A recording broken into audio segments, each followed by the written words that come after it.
Hello, and welcome to a very special edition of our podcast here. This is going to be our prop bets segment here. Matt Brown, Brad Allen. We are going over everything Super Bowl 55 prop bets that we have in our accounts as of Wednesday morning. There will be more added. We'll go ahead and put those in the comments when we do get those things added, but wanted to give you guys some ideas of where we are at with our prop betting as we sit right now. Brad, you and I, before we got going here, we were talking a little bit about that. Last year you had over 80, I had over 100. We haven't quite gotten there yet, but there will definitely be some additions over the course of the next several days, and we'll let everybody know whenever we do that. I don't know whether it's sharper this year or why the reason, because I'm on 12 as opposed to 82 last year, or whether I can find another 70 bets in the next couple of days. But yeah, obviously never force it, and if there's no bets there and I end up with 12, that's fine. I think I've got good bets so far. Absolutely. I think the one thing I can say before we get into our bets, the actual bets that we're going to be doing here, is just for people to remember, if you're new to prop betting or if you just don't do a ton of it, listen, there's a ton of different options out there. The biggest thing that I can say, first and foremost, if it looks a little funky, it probably is. And so go ahead and just pass on those. I mean, there's a prop bet out there, Brad, that is, will the opening kickoff get run back for a touchdown? And it's only offering like 50 to 1 or 60 to 1. I've seen at these books, and I go in and look real quick, and the touchback percentage for both these teams is over 85%. So you're only getting 15% of the kicks for even a chance to be run back for a touchdown, much less the act of actually catching it and running it back for a touchdown past that. So again, that would need a couple of extra zeros for that bet to make sense. I also saw a Tom Brady to lead all rushers in rushing yards prop that was 250 to 1. Where his rushing prop is literally at 0.5 yards. It's literally sitting at a half a yard. So again, that would need to be 2,500 or 25,000 to 1 or something for that to make sense. And so, that's one of the things with all these props being offered. There's going to be a bunch of them out there that are not even worth like a second of your thought. Yeah. I mean, generally, the favorite long shot bias, if you see those big odds, as you say, stay away from them, and there's probably more value betting the big favorites, the minus 500s for no safety and stuff like that. Obviously that's if you want to bet a lot of them, you've got to have a big bankroll. So it's not for everyone, and I prefer to just pick my spots on the player props and stuff rather than betting no overtime minus 800. Yeah, stuff like that for me as well.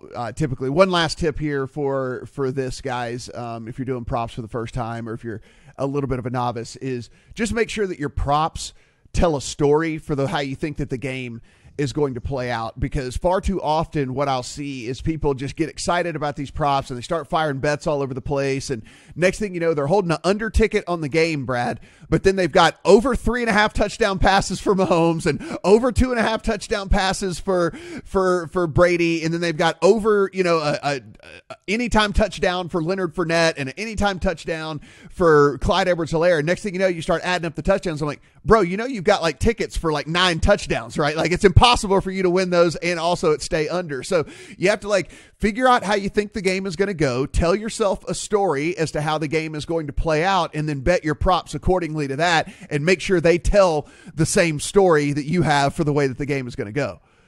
Yeah, that said, you don't want 50 bets all correlating to one game script. You don't want if you think the Bucs are going to win, you don't want just loads of Rojo yards, under Brady yards, under passing touchdowns. So I guess you do have to see, try and work out how you think the game's going to play out, but you do also want to evaluate each bet on its own merits as well. So I'm going to start with a bet here that is pretty basic, one that is in my account already, and I just went with Patrick Mahomes MVP, and that is sitting at even money when I got it. There's still Patrick Mahomes MVP bets out there available at even money. So if you're looking for that, be sure and go ahead and compare the books out there as to where you want to go with that. But Brad, this is basically again just me making a bet on how I think that this game is going to go, right? And I'm on the Chiefs. I think the Chiefs are going to win. We know that this award has gone to a quarterback 10 of the last 14 years.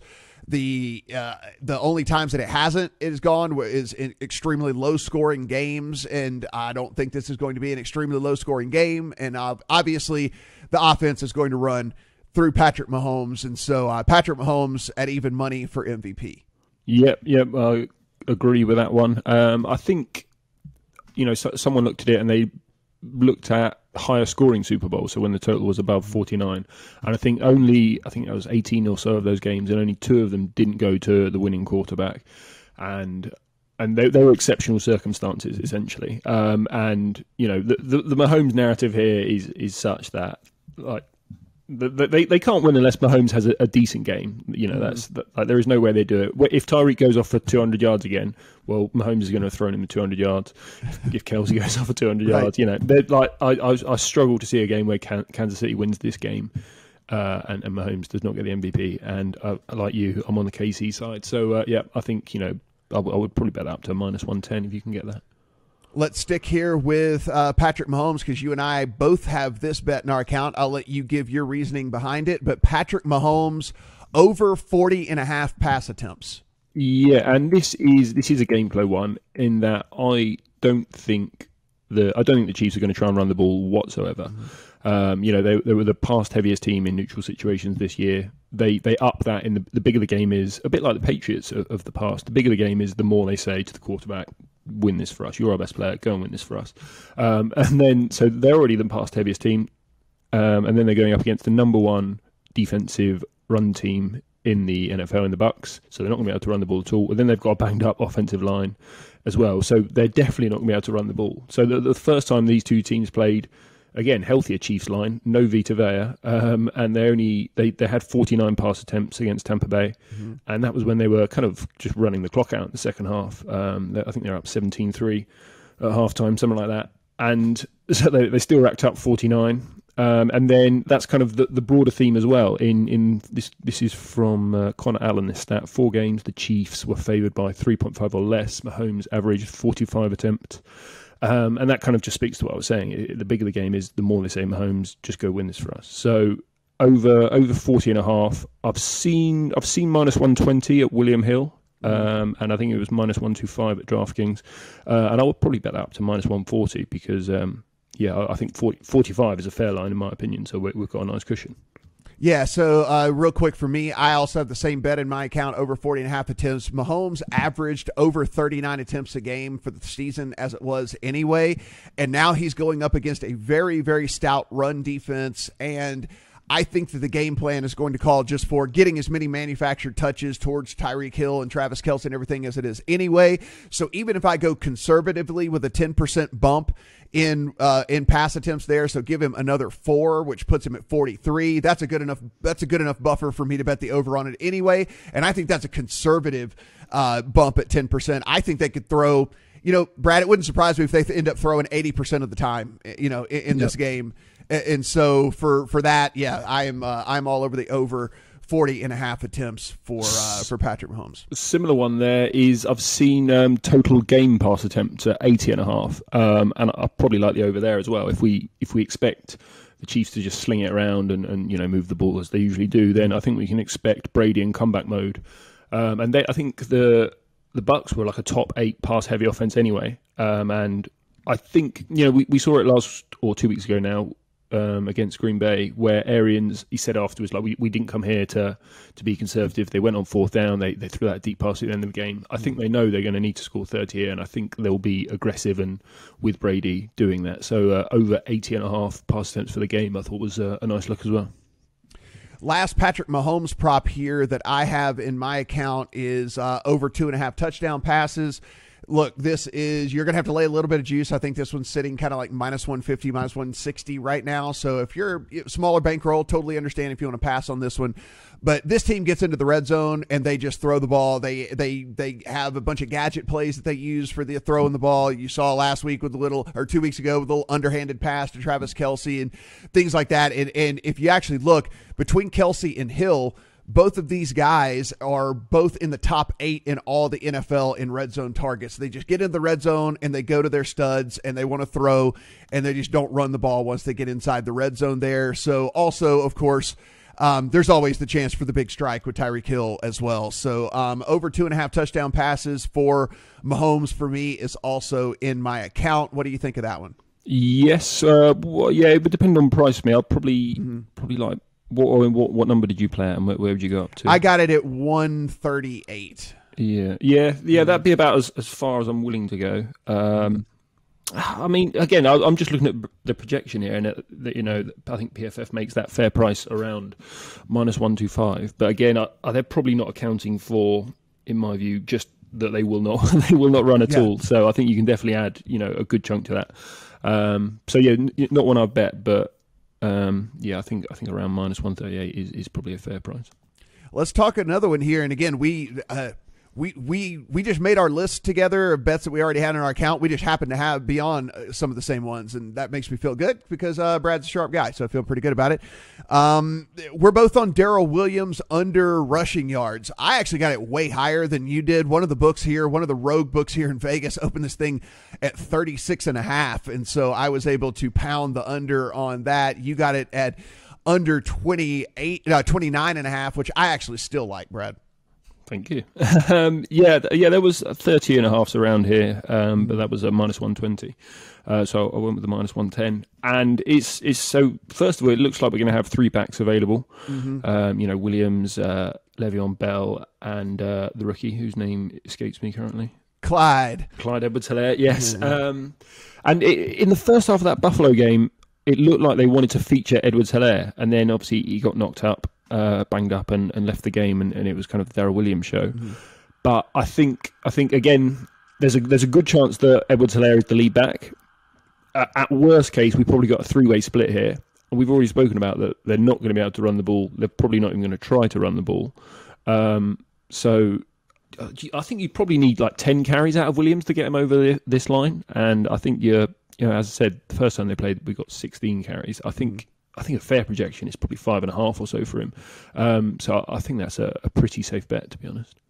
Yeah, I think they want to use Clyde as the primary back. I think that they will split time between Darrell Williams and Le'Veon Bell in the third down back role, which, again, just siphons off pretty much all of his production here in a game that you and I both think they're not going to run the ball very much in the first place. So I was on the under yardage as well for Darrell Williams, and I love that bet being on the under with him. Again, just going with how a correlated bet as to how I think that the game is going to play out, and obviously some stats to back that up. Whenever 3 backs have been active for this team, Darrell Williams has been very unproductive from a yardage standpoint. So you have to cross your fingers when you make this one, because of course you can always get a yardage prop on 1 carry, but that is not really Darrell Williams style. So I'll take the under on him all day long. Let's head over to the receivers here, and this is one that you and I have a Tyreek bet. Yeah, you've got a couple of Tyreek bets, but I'll go with you. We'll start here. You have the over on receptions and the over on yardage. 6.5. There are 6.5s available still across the U.S. So if you guys want to if you want to follow Brad here, and 88.5, I think the yards now has ticked up pretty much over here into that 92-ish realm, but something to remember. It's essentially, to me, a play on, again, when the games get bigger, it looks like the Chiefs just go back to Tyreek and Kelce, which, obviously they should do. But, the first time around, these two combined for about 290 yards against Tampa Bay. And then, obviously, last week, again, they went off for nearly 300 yards against the Bills. And I think it's a pick your poison scenario, isn't it? If you want to play zone and like too deep, then Kelsey's going to pick you apart. His target share goes up by 10%. Or, if you try and sort of man up, then Tyreek's going to beat you. So it does seem to me like you play one for a half, one destroys you, and then you go, right, we can't keep getting beat by Tyreek. Let's go to Kelce. And in the meantime, the Chiefs are fine to just feed whichever one is open. And they do, as I say, when the games get bigger, they go entirely through those two. And also, if you're working out a projection, as we say, where we think Mahomes is getting 15% more throws, more attempts than the market does. Well, they've obviously got to go through to his receivers. So, I mean, why are they going to feed Byron Pringle when you've got literally the most electric athlete in the NFL on the outside in Tyreek? For the Bucks, I think we've already seen that they can't cover him with Carlton Davis. I think he's kind of too big. He's a long, strong corner rather than a twitchy athlete. So I think it might be Jamel Dean, who runs a 4-3, that they try and put on Tyreek more. But again, he's not that agile. He's he's great in a straight line, but he's not the cheater in space. So again, I don't think they have anyone that can cover him, and I think they'll feed him the ball, and he'll go nuts. Yeah, I got a worse number than you did by a couple of yards. I got over 90.5 receiving yards for Tyreek Hill. And the same thing. Listen, the other thing that I just predict here is I just think they're going to manufacture touches for him. You know, it's one of those things where we saw 2 weeks ago, and they're obviously going to look at the tape and see this as well. They gave him the ball on basically line of scrimmage passes, maybe 1 yard down the field. 2 guys standing in front of him. Next thing you look up and he's got 11 yards already. I mean, like just manufacturing touches for this guy just pays. Yeah, it just pays off. I mean, and so why wouldn't you try to get the ball in his hands as much as humanly possible in a game like this? And so I took the over on the yardage as well. A little bit worse number than you. I'm looking right now. It's widely available in the States over here at 92.5. I still would go over or pass. You know, I'm certainly never playing the under, and it's just on a couple of extra yards, and so I would still be on the over on that as well. Another bet that you and I are simpatico on here is the over on Travis Kelce receptions at 7.5. This was one of the very first prop bets I made, Brad, and it was basically in line with kind of how I think that the Bucs are going to at least try early to run the defense. Now, how that's going to work, I don't really know. But listen, Patrick Mahomes, awesome against the blitz. In the first time these teams played, when they blitzed him, they got absolutely torched by Patrick Mahomes. And I think that they will try to not blitz. I think they will try to see if they can get at him with the front four first, especially considering there's a little bit of an injury concern and a little bit of shakiness in that offensive line for the Chiefs in this game. And with that, we've seen this game script. We saw this play out against the Bills just a couple of weeks ago, Brad. It is Travis Kelce runs 9 yards down the field, finds a hole, sits down, and Mahomes just hits him right between the numbers. And then and 2 plays later, he goes down and he finds 11 yards down the field and he sits down, and then Mahomes hits him right between the numbers. It would not surprise me if we're looking at Kelce with a dozen, maybe more targets in this game, and there's such high percentage throws and high percentage catches that he gets that taking the over on the 7.5 was a no-brainer for me. And so, like I said, one of the very first bets I put in my account. Yeah, this could be the best one in my opinion. I laid minus 145 on over 7.5. And I might bet some more, to be honest. I might have a search. Because, so first of all, Bucks are 25th in DVOA against the tight end. They're they're just not that good at covering it for whatever reason, whether that's the scheme, because they do play a lot of zone. And as I said, Kelce's target share goes up about 10% against the zone. You could also argue that having been obliterated by Tyreek the first time around, 200 yards in the first quarter, that's going to be the priority, and that again, that's just going to be a lot of cover 2. Trust the front four to win, as you say, and Kelce just goes nuts underneath. And again, we're still projecting 45 pass attempts. So if you start dishing that out to the receivers, you've got to give like Tyreek and Kelce 12 each. So yeah, I think that's about as strong a bet as you could find. There is an over 7.5 available at BetMGM right now, guys, at minus 133. So that's a nice price, and BetMGM is available out there at that number, which again I think is a really good price and something I would still play as it sits right there. I don't have any more wide receiver props, so I'm going to go to you here on Mike Evans, and you have the under 4.5 receptions for Mike Evans. Yes, I've got 2 Tampa receiver props I bet so far, and it's basically a play on the kind of the body composition of the KC receivers, defensive backs. So the way they play, so they've got these sort of big, tall, long cornerbacks, and basically they force you to throw it deep. They don't want you. They're happy to let you try and throw it deep outside the numbers because they know that's That's the low percentage play. That's how they lost to the Raiders.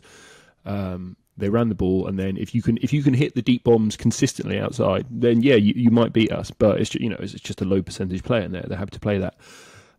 So I think long and short of it, Mike Evans runs deep, and he's a big-bodied receiver, and I think they're just perfectly suited to cover him. Let me just pull up some stats quickly here. Sorry, one sec. Here we go.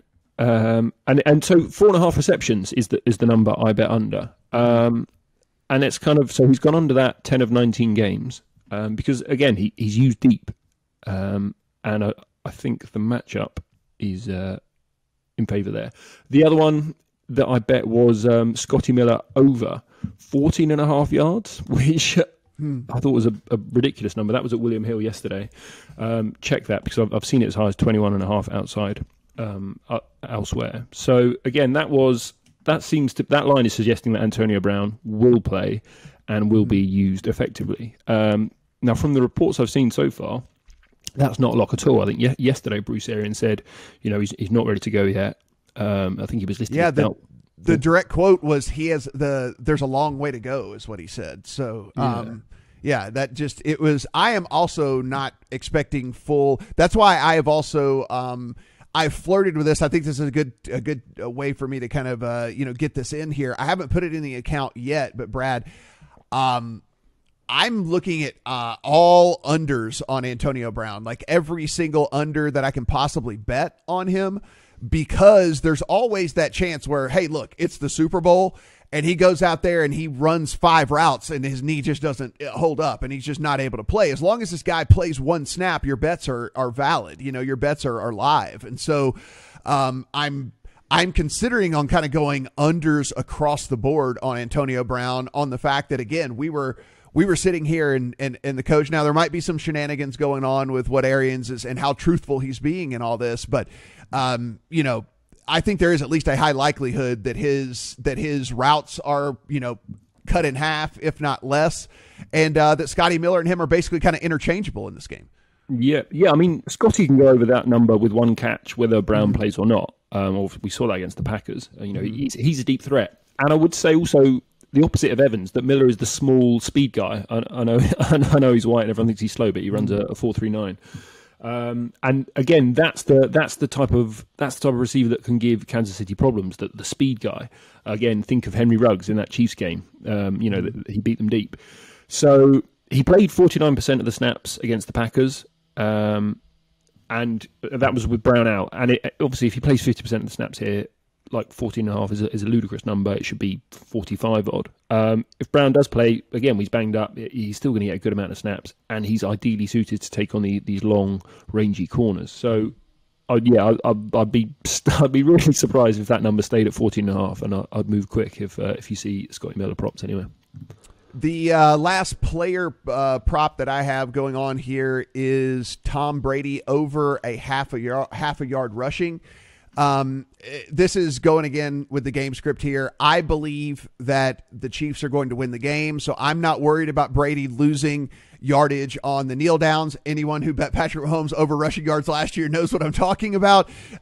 So I don't think that the kneel down is going to be coming into play here. And we know Brady is the best quarterback sneaker of all time. And any time, and now not only that, this is a Super Bowl, and should they be trailing or should whatever, I think that them going for it more often on a 4th and 1 scenario plays out in the Super Bowl as well. So I think there's going to be at least one opportunity for Brady to quarterback sneak, and he is historically, nearly 90% on those. And so I just need one quarterback sneak out of Tom Brady for me to get over the half yard here, Brad, and I'm just going to play it that there's going to be at least one quarterback sneak opportunity for him. Yeah, I like it a lot. If you go on PFF player props tool and sort by most value, they have Tom Brady over 0.5 rush yards as the most valuable prop on the entire board, 43% edge according to them. I don't know if that's accurate, but I like the sneak angle, and I like them not getting a kneel down angle. So I think you can get pretty good odds against, pretty good plus money on this. So yeah, I like that one too. A couple other just general props that we have in our account. You have Tampa Bay more rush yards than Kansas City. Yeah, so 2 in this sphere is Tampa Bay more rush yards and Chiefs under 88.5 rush yards. Again, it all goes back to what we spoke about at the start. The Chiefs just won't try to run the ball. The thing I'm most scared about here is Mahomes going for another, because he was at 40 yards in the Super Bowl or so last year, as you said, and then he knelt down and took about 20 off that, causing prop bettors everywhere to go nuts or to start celebrating. That's honestly my biggest concern, is that Mahomes goes nuts, or they run an end around to Hardman, who goes for 50 like he did against the Bills. But I actually looked into the Tampa Bay Bucks against wide receiver carries, and they're one of the top 5 in the league against those. So that was less of a concern for me. And then meanwhile, obviously the Bucks, very strong offensive line, and Kansas City like 31st in rush defense DVOA. So there should be some joy for the Bucks on the ground as long as they can keep it close. On that note, actually. It's a bit of a tangent, but the idea that all year long the Kansas City defense has put 6 in the box and said, run if you want, have your 5 yards to carry, which they do. And then on the other side of the ball, the Bucks have been one of the most heavy box teams in the league. That's part of the reason they're so good against the run, is because they commit the numbers to it. But if they do that again in this game, I think it's suicide, right? Like, why would you load the box to stop Darrell Williams instead of Mahomes? So that'll be quite interesting to see what they actually do there. But that's just a tactical side note that's not super relevant here. But I have 2 others bets in my account that are not actually player props, but just other, and they actually have to do with punts, Brad, of all things. I have Bucks more punts than the Chiefs, and I also have under 6.5 total punts in the game. Again, if we haven't said it enough already, I'm on the Chiefs. So if I believe that the Chiefs are going to score more times than the Bucks, I'm going to take the Bucks having more punt opportunities in this game than the Chiefs. Listen, over the course of the season, the Chiefs only averaged 2.9 punts per game, as it was anyway. And we know that the game script, Brad, we've talked about this on a few other games for this Chiefs team. They would get up so big that they would basically just like call the dogs off, take their foot off the gas. And so even with that happening in the fourth quarter in a lot of these games, they still only average 2.9 punts per game as it was. There's no reason for them to take their foot off the gas in this game. It's a Super Bowl. It's the last game of the year. There's no reason for them to hold back plays or any of that, because we know that Andy Reid is kind of notorious for getting very vanilla in games as well whenever he knows that there's a big lead and stuff. There's no reason for them to do that either. So I like the Bucks to have more punts than the Chiefs, and I like just under 6.5 total punts, because I think there's a chance the Chiefs only punt once or maybe not at all in this game. And then with that, I think the Bucks do have some success moving the ball up and down the field a little bit. Now, I do believe there will be some punts, but I don't think that they'll have to punt the ball 6 different times in this game and end 6 drives on punts. And also, when you get down, you get desperate. And so that's the other thing that I'm looking at here is you go for it on 4th down, right? Like, you're not punting on 4th down if you're down in a game and all that. So you're also eliminating punt opportunities at that point as well. So really good kickers too. Butker has a lot of range, so you're getting longer field goal attempts as opposed to punts and stuff like that with the Chiefs. And so under on the total punts and less punts from the Chiefs than the Bucks. Yeah, in that area as well, I saw Bucks to have the first punt at -115, -115, which I thought was a nice angle. One, we think the Bucks are probably going to punt a bit more, just the slightly less efficient offense. 2, we've seen when the Bucks won the coin toss in, I think, week 15 and 16, they elected to receive the ball rather than defer. So we know the Chiefs will defer, but we also think there's some chance that the Bucks might choose to get the ball first. So, maybe they're 60% to get the ball first in the game, which obviously would give us a nice edge here. And then the last thing is, on that comparison, is that the Chiefs script is obviously going to be as good as it could be. Andy Reid with 2 weeks to prepare. We all know those stats about how good he is with a bye. Whereas the Bucs haven't been that good. They've been slightly above average in kind of scripted plays. And then Brady in the Super Bowl has been terrible in the first quarter. He scored 3 points, I think, over his how many Super Bowls he's in? 9 so far. 3 points in 9 total first quarters in the Super Bowl. Whether that's a Patriots thing, whether that's a Brady thing, I don't know. Whether it's just randomness, but I thought minus 115 for the Bucs to punt first. Right. Like there's a lot of things in favour of that. So yeah, I thought that was a nice one as well.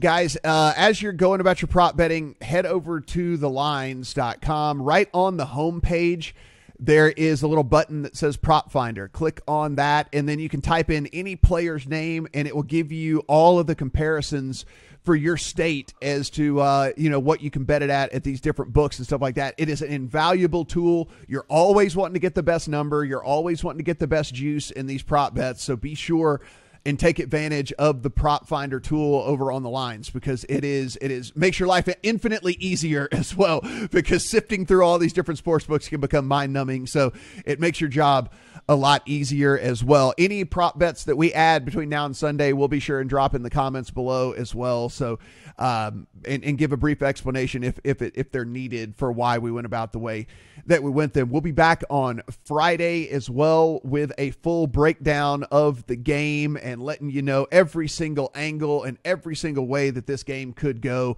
We'll give a case for the Bucs. We'll give a case for the Chiefs. We'll give a case for the over. We'll give a case for the under. Try to give you any way that you're leaning. We can try and help you get there. But Brad, we're only a few days away. I know it's been a long season, but once it's gone, it's going to feel this. There's going to be a big void, a big emptiness. It's gonna be like it'll take me all 10 days for me to start missing football again.